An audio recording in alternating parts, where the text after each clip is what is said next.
Hi everyone. In this video, I'm going to be walking you through some tips on how to prepare for the AMIS auditions. Okay, so I'll have a couple different spots up here, parts. I'll have so I can talk you through a couple of them. I will not cover everything for all the instruments. All right, so there are three things you need to do to audition successfully for AMIS. You need to be able to perform the chromatic scale, the Etude 1, and the Etude 2. Tips on the chromatic scale.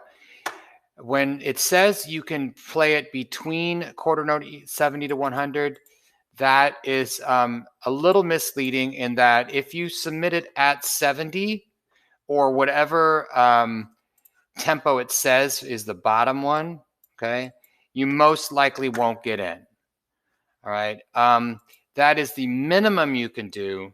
You want to go as fast as you can, but as accurate as you can.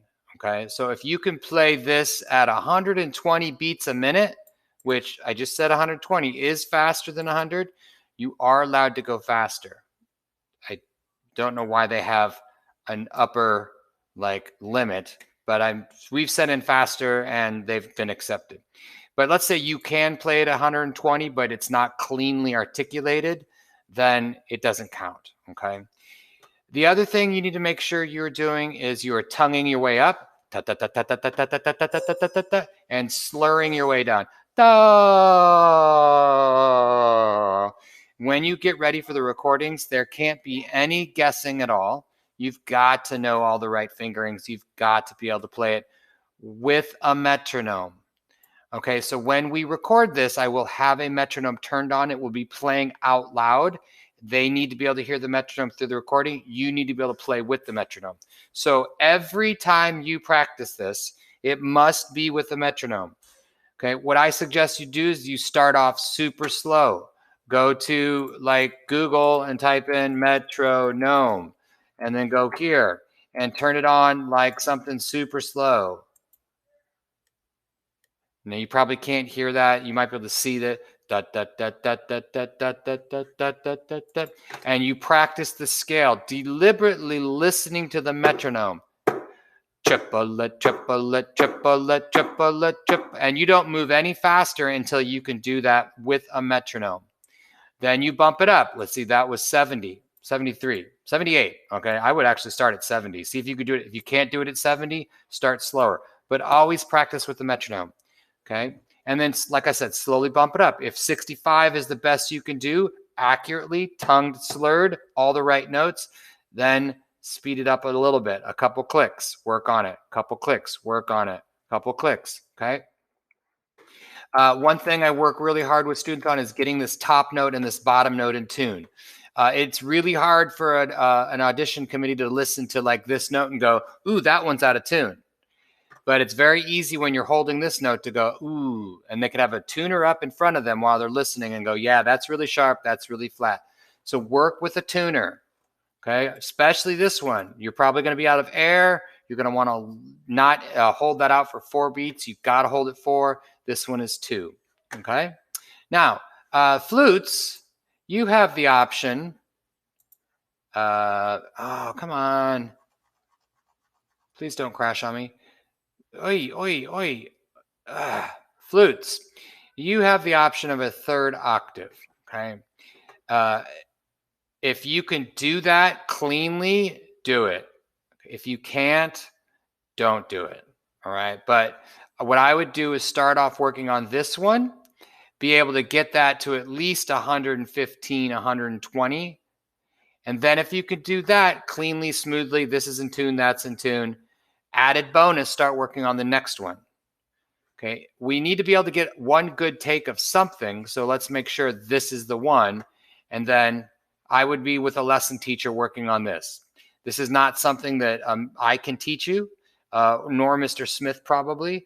This is a flute instructor will have the best tips on how to do that. Okay, Etude 1, we've already all done if you're a 6th grader to audition to get into symphonic band. Okay.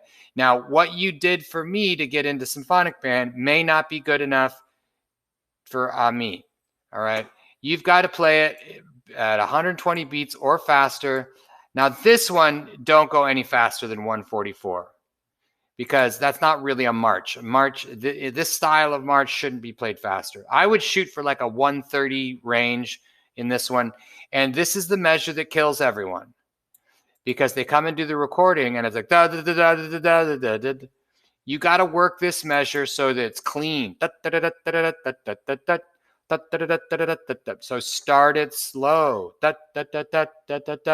And only work on this measure. Like every time you do this etude, practice this measure, gradually getting faster and faster.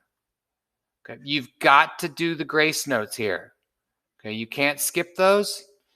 Notes have to be in tune. Long notes. Anytime you get to a long note, check it with the tuner. Make sure that you're in tune. All right. Now, clarinets, you have an ossia. Ossia means or other part. If you can do this high part here at the end, so you would play here, you'd go 29, you'd skip down here, and then do this to the end. If you can play that, then they'll consider you for first clarinet parts. If you can't do that, then first clarinet's probably out. If you do the top part, they can assign second and third most likely. Usually first clarinet players can do this bottom part here. Playing these high notes is all about a firm, flat chin. Tuba players, you have an ossia as well. They've got an easy rhythm. If you could do the hard rhythm, you get bonus points. Same thing here. They've given you a little bit harder of a part on the bottom with the, I don't know why, it's the same thing. Oh, it's simply the grace notes and the skipping of this one. So, boom, boom, boom, boom, boom, boom. Okay. So that's Etude 2, or Etude 1. Etude 2, I think for everyone is the hardest one because it's slow. Don't go faster than 72. Okay, this one should be played towards the slow end. You got to follow the breath marks. Now, it's going to be tricky for flute to do that, all right, because it's a long phrase. But the phrases are 4 bars. Dee da da dee da dee da da, no breath, da da dee da da da da dee da da da da. Then you can breathe. Now, I probably wasn't singing that in the right key. If you have to take a breath, it's in a logical space, like right here. You cut off the half note. Same thing here. Try to go 4 bars. But if you can't do it, then mark in breath marks. Mark it. Write it down. This measure kills a lot of people too. Okay. I would take a breath right in between these if you need to. Okay. This measure right here is a killer for flutes. Oh, Mr. White, it's just a whole note. What's the big deal? Because by the time you get there, you're tired and you're not focused and you don't have enough air and the note goes really flat. Da da da da dee da dee da da. Okay.